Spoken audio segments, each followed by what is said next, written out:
నమస్తే అండి. నమస్తే. ఏపీకి పీసీసీ చీఫ్‌గా ఉన్నారు షర్మిల గారు. బట్ అది అత్యంత కీలకమైన పదవే. అయినప్పటికీ కూడా తన జాడ ఎక్కడా కనిపించదు. పెద్ద పెద్ద సందర్భాలు, మాట్లాడాల్సిన సంఘటనలు వచ్చినప్పుడు కూడా ఎక్కడా కనిపించరు. ఒకవేళ కనిపించినా అన్న జగన్మోహన్ రెడ్డి గారిని టార్గెట్ చేస్తూనే ఒక 4 మాటలు మాట్లాడి, ఒక 4 బాణాలు విసిరేసి వెళ్ళిపోతూ ఉంటారు. ఈ మధ్య కాలంలో జంజీ ఉద్యమం జరిగింది. ఇలా రకరకాల సంఘటనలు వచ్చాయి. ఎక్కడ స్పందించలేదు. ఇప్పుడు చాలా మందిలో కనిపిస్తున్నది ఏంటి అనంటే, ఈమె ప్యాచప్ అవుతున్నారా? ప్యాకప్ అవుతున్నారా? అసలు ఏంటి షర్మిల గారి ఉనికి? ఆవిడ కాంగ్రెస్ పార్టీతో ఉన్నారు. ఆవిడ నాయకత్వ బాధ్యతల్లో ఉన్నారు. ఆవిడకి విజయవాడలో ఒక ఇల్లు ఉంది. అయితే ఆంధ్రరత్న భవన్‌లో ఆవిడెప్పుడూ కనిపించరు. ఎందుకు కనిపించరు? ప్రధానంగా ఆవిడ పులివెందుల్లో ఉంటున్నారా? లేకపోతే బెంగుళూరులో ఉంటున్నారా? ఇంకెక్కడైనా ఉంటున్నారా? అనేది ఒక గొడవ అయితే, ఆవిడ ఎవరికీ యాక్సెస్ ఇవ్వరు. అంటే ఎవరైనా తమ విషయాలు మాట్లాడుకోవాలన్నా, చెప్పుకోవాలన్నా ఆవిడ అందుబాటులో ఉండరు. లోకల్ వాళ్ళకి చెప్పినంత మాత్రాన ప్రయోజనము ఉండదు. అందుకని కాంగ్రెస్ పార్టీని నెమ్మదిగా ప్రజలు తమ స్మృతిపథం నుంచి తీసేశారు. అంటే గతం ఏ పార్టీ, ఏ పొలిటికల్ పార్టీ అయినా జనాలు తమ కష్టాలు వచ్చి చెప్పుకునేలాగా ఉండాలి. డోర్ ఓపెన్ అయి ఉండాలి. నాయకత్వం అవైలబుల్గా ఉండాలి. ఉంటే వెళ్ళి చెప్పుకుంటారు. ఆ పరిస్థితి లేదు అక్కడ. ఈవిడ వలన చాలామంది పార్టీ ఆఫీస్కు రావటం మానేశారు.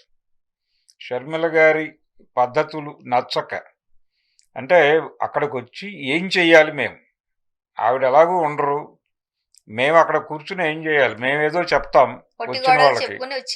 అంటే వచ్చిన వాళ్ళకి మేమేదో ప్రామిస్ చేస్తాం, మీరెవరు చేయటానికి అంటే ఆవిడ. అంటే అది కూడా ఫ్రాంచైజీ మోడల్ లాగానే చూస్తున్నారు వాళ్ళు. అంటే ఆవిడ పీసీసీ పోస్టును ఏదో పద్ధతిలో కంట్రోల్లో తీసుకున్నారు. తీసుకోవడం వలన అధిష్టానం నుంచి కూడా ఆవిడకి ఏ ఇబ్బంది జరగట్లేదు. ఎవరు ఎన్ని కంప్లైంట్లు చేసినప్పటికీ. శుంకర పద్మశ్రీ గారు ఇప్పటికి దాదాపు 10 సార్లు బహిరంగంగానే మీడియా ముందుకు వచ్చి మాట్లాడారు ఆవిడ.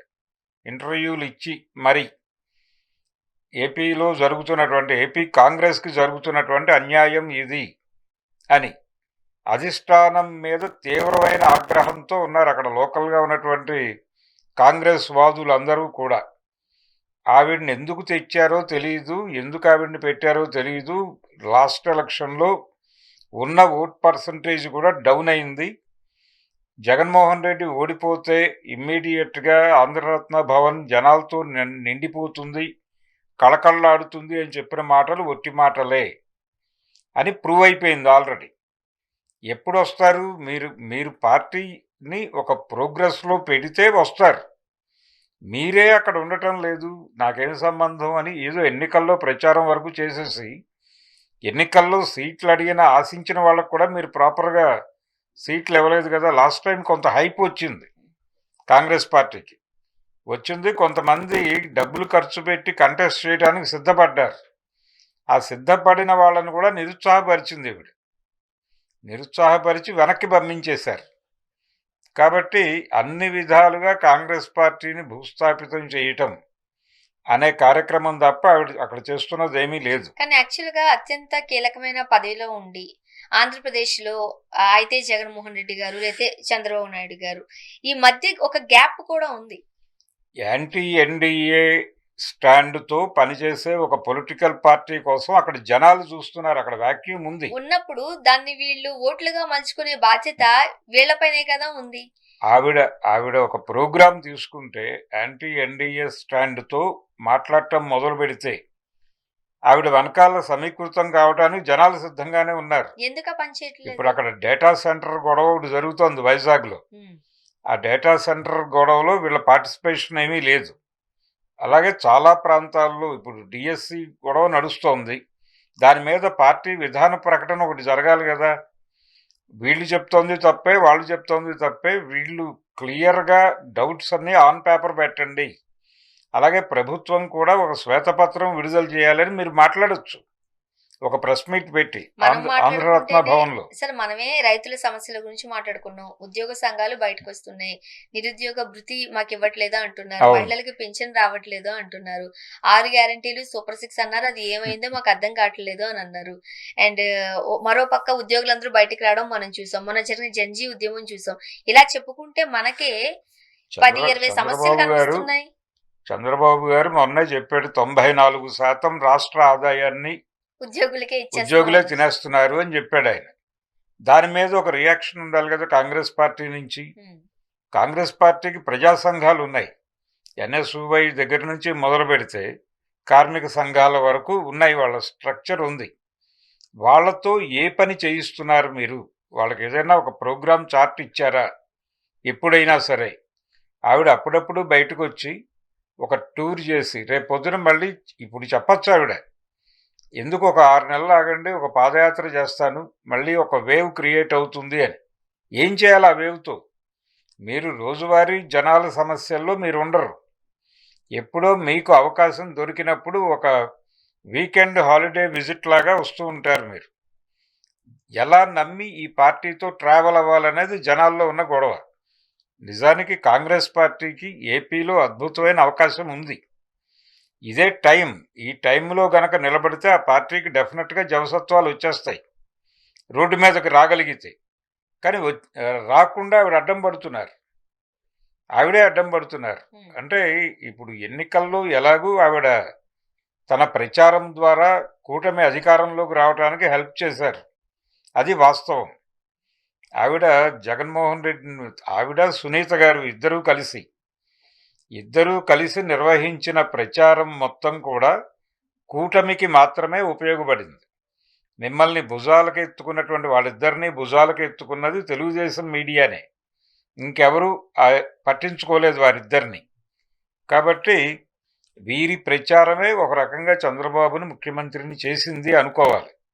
అలా ఆయన కంట్రోల్లోనే నడిచింది వ్యవహారం అంతా. ఆయన ఒకవైపు కేంద్రంలో విభేదాలతో ఉన్నటువంటి 2 పార్టీలు, నువ్వా నేనా అనుకుంటున్నటువంటి కాంగ్రెస్, బీజేపీ రెండింటినీ సమన్వయపరిచి తనకు అనుకూలంగా మలుచుకున్నాడు చంద్రబాబు నాయుడు గారు గత ఎన్నికల్లో.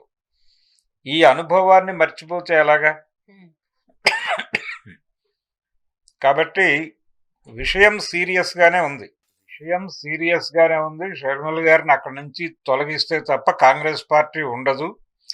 లేదంటే కనుక టోటల్ షట్ డౌన్. ఇప్పుడు ఇంత తెలిసి కూడా కాంగ్రెస్ పార్టీ ఎందుకు సైలెంట్ గా ఉంటుంది? అధిష్టానం సైలెంట్ గా ఉండటం వల్లనే ఏదో లోపాయికారి ఒప్పందం జరిగింది, ఫ్రాంచైజీ మోడలే అన్న పద్ధతులు ఆవిడేదో కొనుక్కున్నారా పదవిని అనే అభిప్రాయమే ఉంది ఇప్పుడు వీళ్ళల్లో. అండ్ ఒకనొక సందర్భంలో షర్మిల గారికి రాజ్యసభ సీటు అంటూ పెద్ద ఎత్తున ఊహాగానాలు నడిచాయిగా. బెంగళూరు నుంచి వస్తుంది, డీకే గారు ఆల్రెడీ ఓకే చెప్పేశారు, అయిపోయింది అని కూడా ప్రచారం జరిగింది. కానీ ప్రాక్టికల్గా అది జరగలేదు. అంటే ఆవిడేమంటారు, నేను మాట్లాడటానికి ఒక వేదిక కావాలి కదా, ఏపీ అసెంబ్లీలో మనకి చోటు లేదు, మండలిలో చోటు లేదు, కాబట్టి రాజ్యసభకి పంపిస్తే నేను ఆ వేదిక మీద నుంచి ఆంధ్రప్రదేశ్ సమస్యలు మాట్లాడతాను అని చెప్తున్నారు ఆవిడ.